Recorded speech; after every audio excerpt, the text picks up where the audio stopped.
Canada and the U.S. definitely share more labor and environmental standards than we do with Mexico. Thank you for the question. I want to start with what I think is fundamental about our trading relationship with the United States. Okay, like, who answers a question like that? I don't understand that. If someone asks me, hey, do you want pizza for dinner? I wouldn't just say, thank you for your question. I just want everyone to know that pizza is environmentally friendly. And pepperoni is definitely something that should be added on top of all pizzas. And the entire discussion around whether pineapple deserves or doesn't deserve to be on pizza, I say to that, now let me be very, very clear to that, extremely clear. In fact, let me be so clear that if pineapple wanted to identify as being on pizza, then I think we should let pineapple identify as that. So it's official. Justin Trudeau, well, the Liberal government has absolutely no idea what to think or what to make or what to do with Canada's border situation. You see, Donald Trump is doing like the most pro-American thing. He said that he's going to deport 18 plus million illegals in America, which is phenomenal for America. Now, that's how every country should be. You should not promote the idea or even reward the idea of illegals. Canada, on the other hand, this progressive shit show of a nation led by these shit show liberals, have a different philosophy. Let's bring in as many people as we possibly can and let's subsidize their living off of the Canadian taxpayer. And this has pissed off a tremendous amount of people. This is just one out of the many, many different reasons as to why the Liberals are tanking in the polls, which is just goes to show they are stupid. They have stupid policies. They are stupid people. It's not working. Now, when Donald Trump deports 18 plus million people, which is going to start January 20th or January 21st, a day after he takes office, yeah, a lot of people, the most amount of people are going to be trying to either stay in America, try to get back into South America, or they're going to flee to Canada because, again, Canada, progressive nation, unfortunately, rewards refugees, and you can be a refugee guised under the LGBTQSI plus bracket, and there's like nothing to do to prove. You just say, hi, I'm part of the community, and Canada says, oh, okay, here's your ticket, here's money, go to that hotel and we'll take care of you for a little while. And so there is reason to believe, all professionals, all analysts, everybody is waiting for the influx of people fleeing to Canada. And to talk about this is Dominic LeBlanc, but also Chrystia Freeland. And the government, you can just tell they're not prepared, they don't have a plan, and whatever they actually are trying to say and express is not coming across as believable or even very competent. Welcome back to the channel. Welcome back to another video, everybody. Before we get into it, I do want to encourage y'all to smash the like button and subscribe if you haven't already. It does really help grow the channel. I think we blew past like 425,000 subscribers, which is incredible. And we're en route to 426,000. It'd be sweet if we got there sooner than later. Without further ado, let's get into this. So first up is going to be Public Safety Minister sitting down one-on-one with Vashi to discuss the border issue. And then after this piece, we're going to take a look at Chrystia Freeland commenting on the same issue. And it's just an absolute shit show. Like, these people running the country, no wonder Canada is in a current state of absolute crisis. These people are idiots. Absolutely, without a doubt, idiots.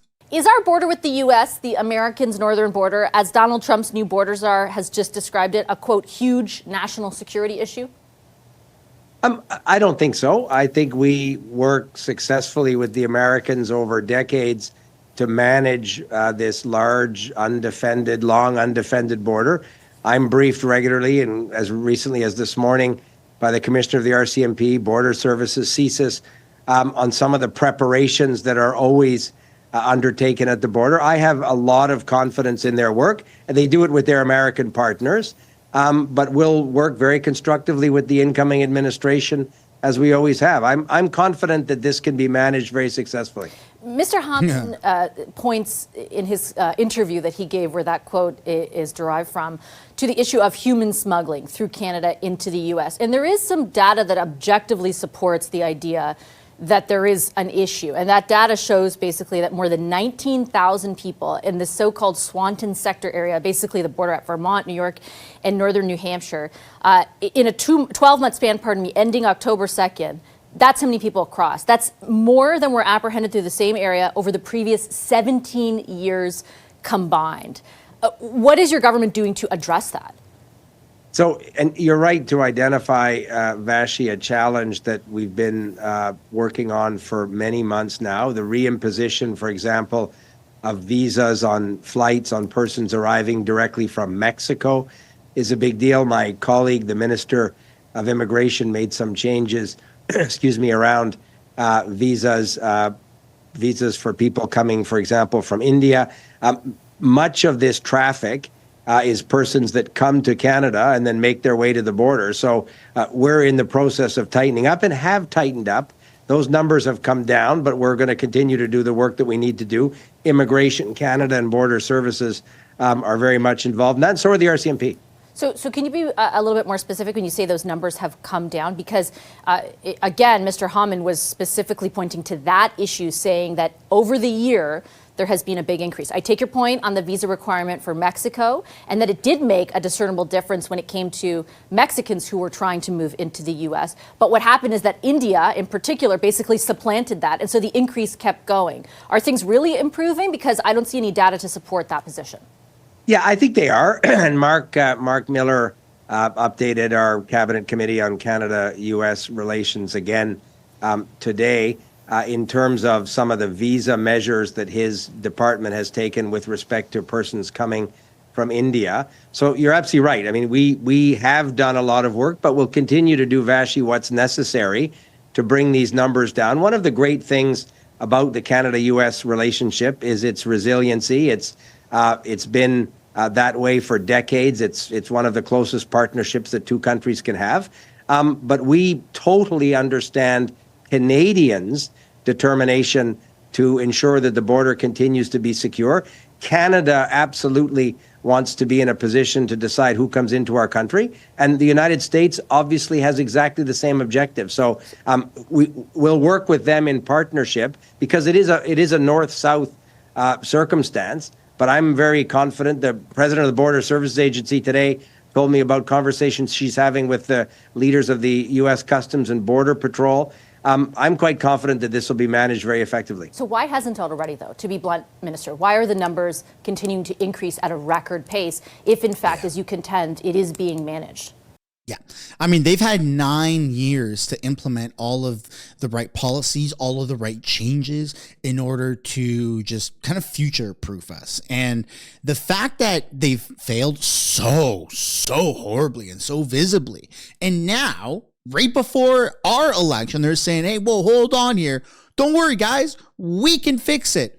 If someone has been struggling to do their job and they've been failing at their job for 9 days, if you suck at your job, like horribly suck, 9 days, your boss is going to say, all right, let's 9 days in a row. Let's take a look at this. 9 weeks in a row. Whoo, you're lucky to still have that job. 9 months in a row. Oh my God. What the hell? Is management even paying attention? 9 years in a row. What the heck is going on? These people do not have the right solutions. They do not have Canada's best interest in mind, or else they would have already fixed the issue. And now we would be presented with this new issue of all of these American people or people residing in America that are saying, all right, we need to get the hell out of here, and running, driving in hordes, in masses. You're going to see anywhere between 500,000 and 2+ million people just show up at the border of Canada and say, can we come in, please? Or they're just going to walk in, because you can literally do that. It's been proven many times, Roxham Road. That's why it's a massive issue. So no, they do not have the skills and the abilities to be able to properly protect us from this, which is why we need like an election before Christmas, put the Conservatives in so that we're ready for, all these policy changes with Donald Trump. Oh my goodness, that would be phenomenal. That'd be phenomenal. Well, it is being managed, and this is a global challenge, Vashi. The United States is facing similar challenges also, but we totally accept our responsibility.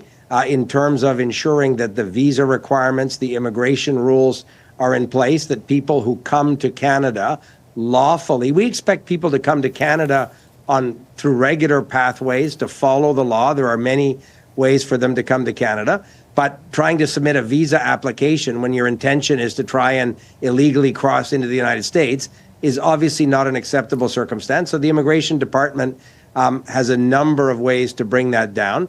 And CBSA and the RCMP are patrolling. I went with the RCMP late this summer to see in the eastern townships of Quebec a number of installations they have in place to catch exactly this context of human smuggling.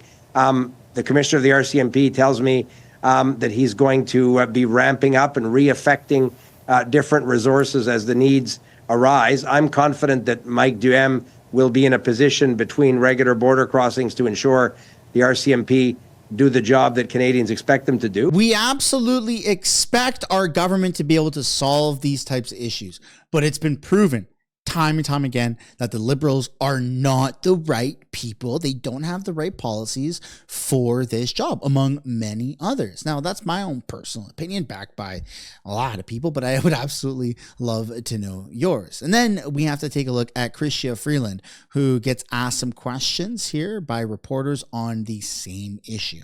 Let's take a look. Good afternoon, everyone. We've just had the second meeting of the Canada-US Cabinet Committee.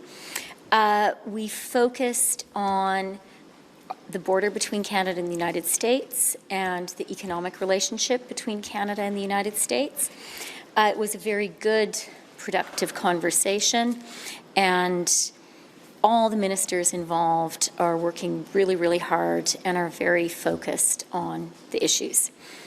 I myself, in addition to working with the committee, have been meeting with many different Canadians across the country. I've had meetings with leaders from the steel industry, with leaders from the car sector and auto parts sector, with leaders from the oil and gas industry, with leaders of Canada's major banks, with our pension funds, with leaders from AI, with technology leaders, and I will be meeting later this week with leaders from the nuclear sector. I've also been speaking with American counterparts and contacts, particularly U.S. business leaders. Sorry, can you repeat that in English, please? Can you repeat that in English?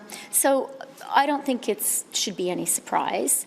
The reality is that our government, and indeed many Canadians, have views that are different from the views of many members of the incoming Trump administration. That in no way needs to, nor will it impede having a practical, respectful, and effective relationship between the two countries. And we know that's the case because that was the case in the past. Today, that is more true than ever because the economic relationship between Canada and the United States is today governed by a trade agreement that was negotiated by President Trump himself.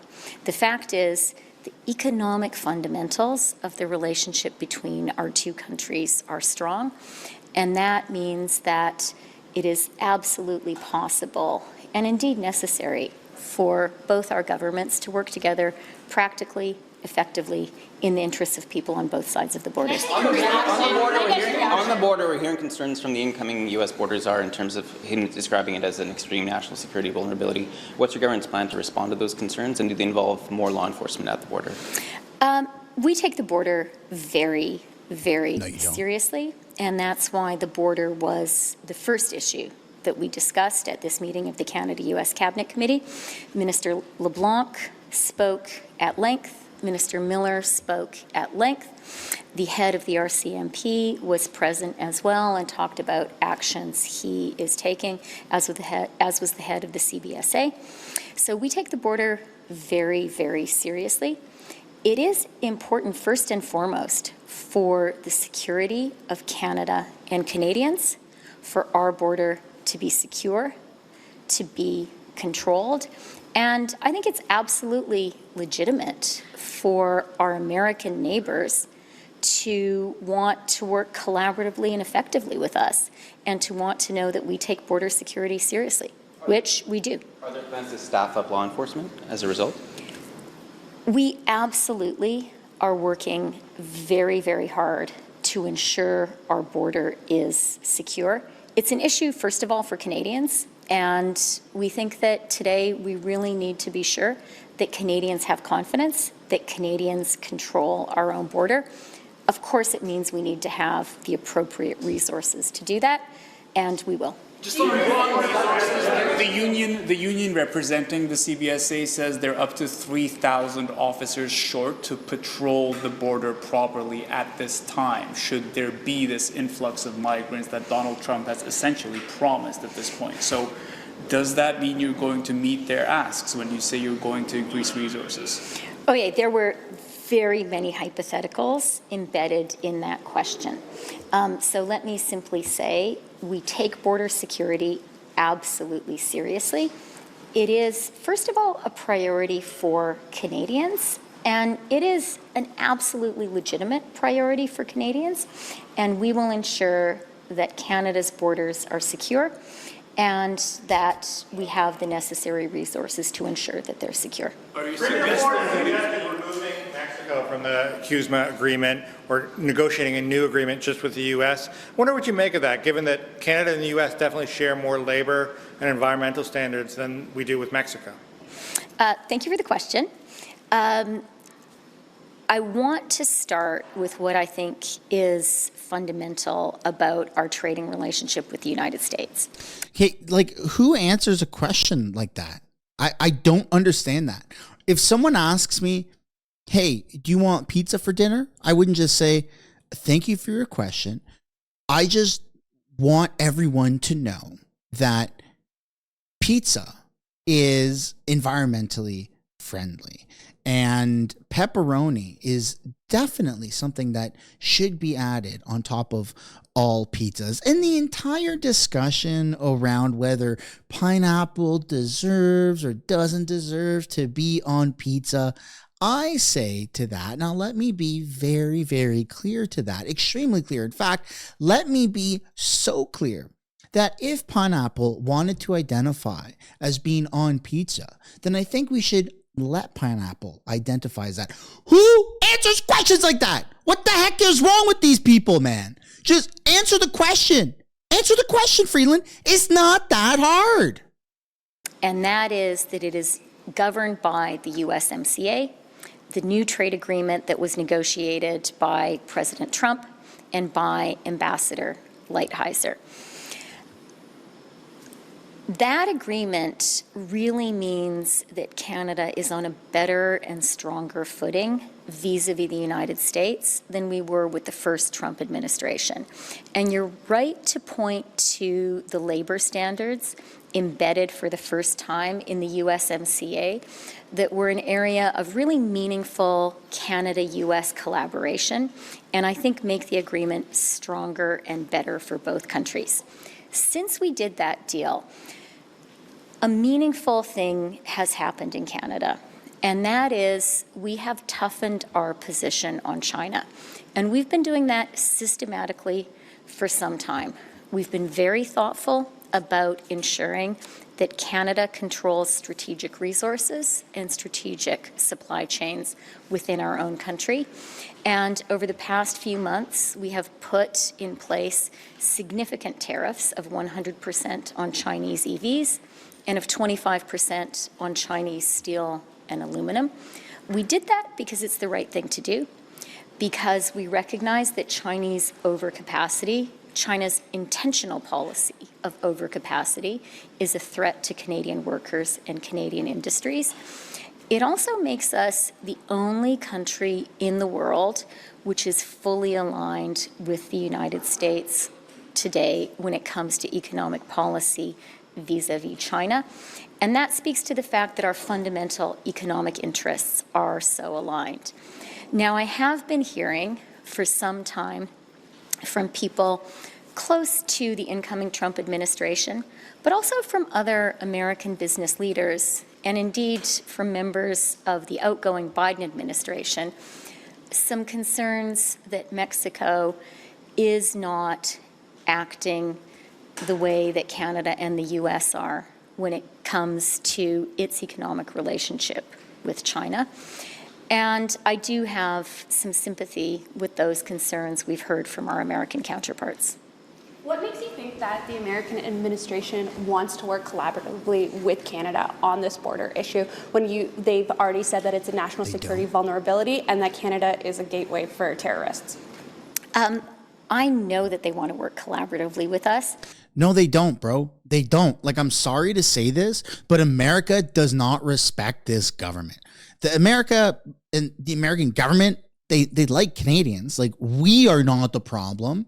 It's this stupid, radical, progressive government. You know how many terrorists have slipped through the cracks and come to Canada? I don't even know. Either does our government. Either does our law enforcement.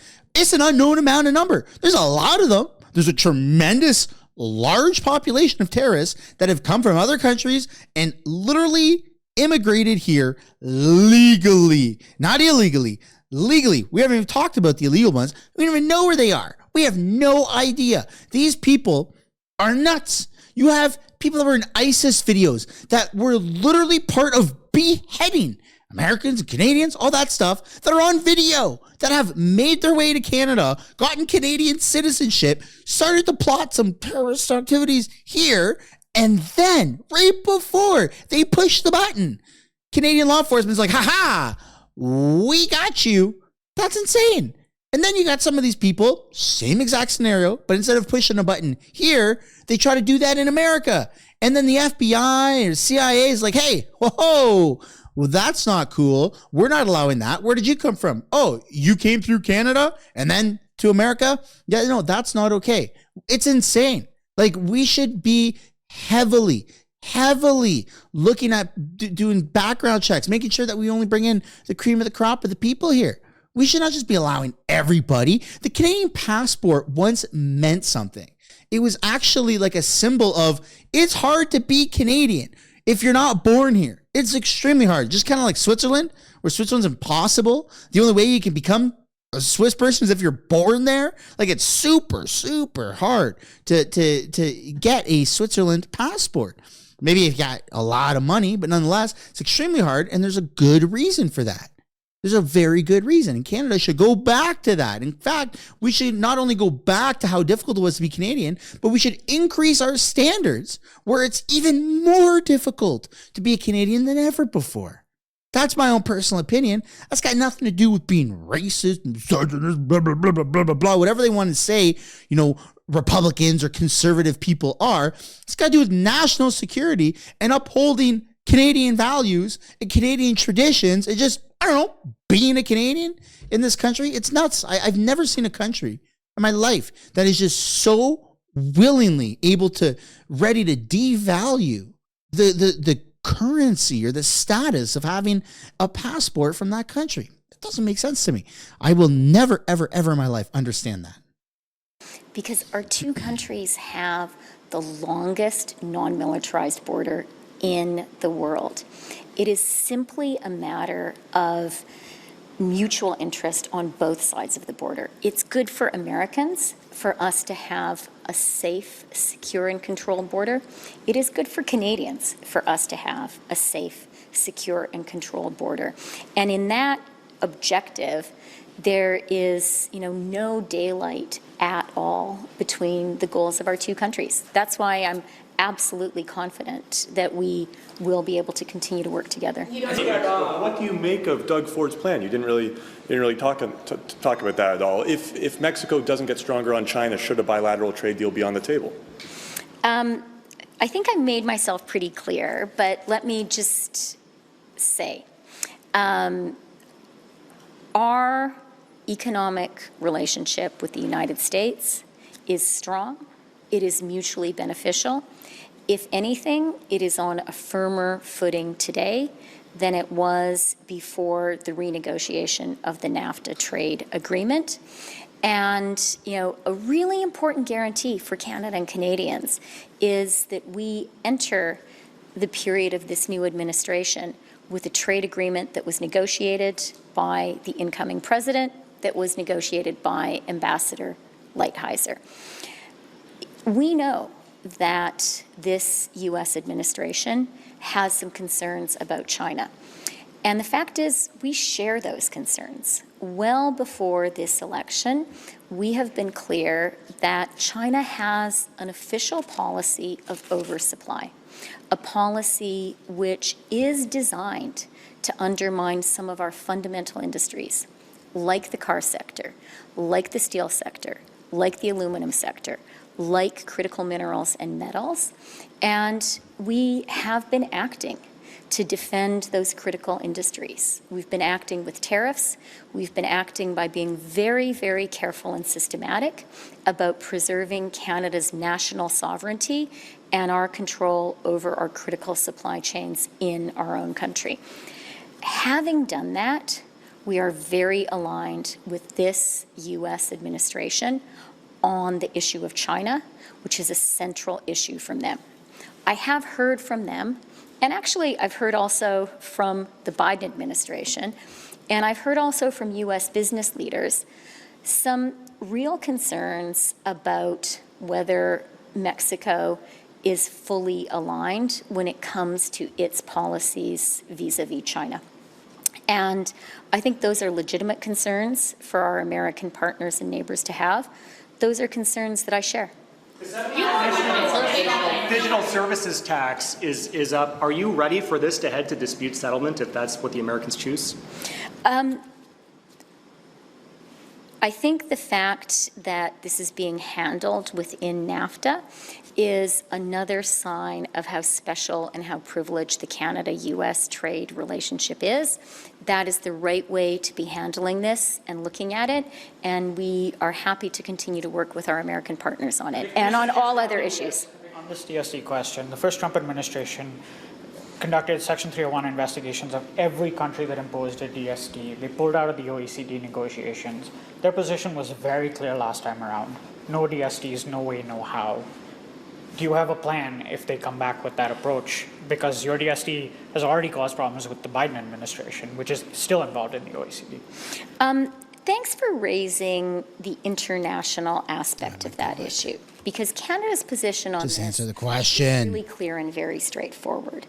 It is that some of our closest friends and partners and allies, the UK, France, Italy, currently have DSTs in place. Indeed, Italy and France are talking very seriously about significantly raising the level of their DSTs, and they are facing no trade consequences with the United States.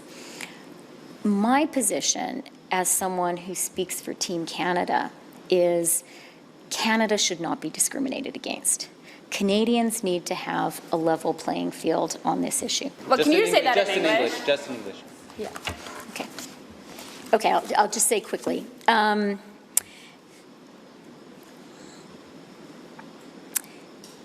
It is always important to stand up for Canada and to defend our country's national interest. And you can't defend our country's national interest if you're not prepared to stand up for Canada and Canadians.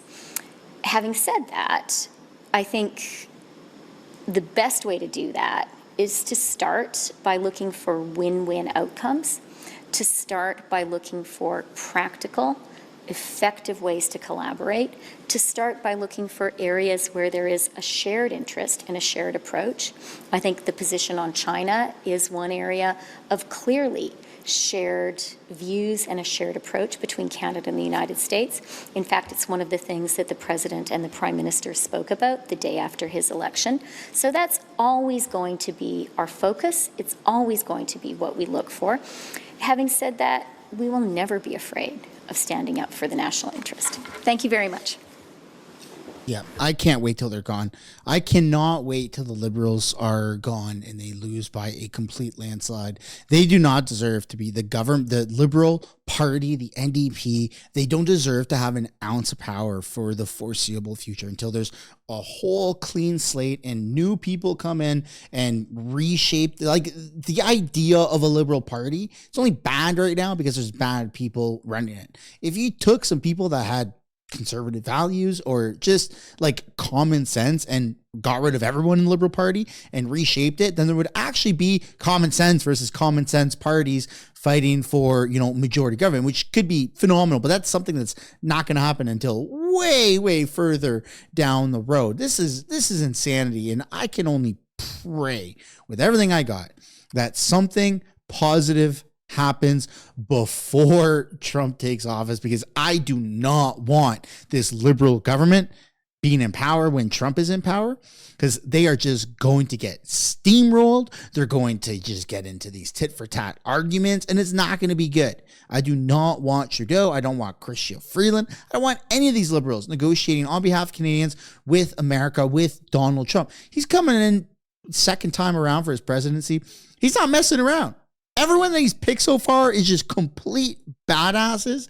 And unless Canada also has a little bit of a badass mentality and we can kind of piggyback a little bit off of just the American momentum and a lot of those values and ending wokeism here in this country, the way America is dedicating this next 4 years to ending wokeism, I feel like we might be in a lot of trouble. But the good news is that Elon Musk, who's Doge of America, government efficiency, or whatever the hell his position is called, and Donald Trump both are preparing for Justin Trudeau to lose by a complete landslide. So, I mean, at least we have that. At least we have America is prepared for Canada to not be governed by these woke progressive liberals, but instead by Pierre Poilievre and the Conservative Party, which is a phenomenal step in the right direction. I could just only hope that it happens sooner than later. But again, that's my own personal opinion, folks. Now we've reached the end of the video. I'd absolutely love to know your thoughts and comments down below.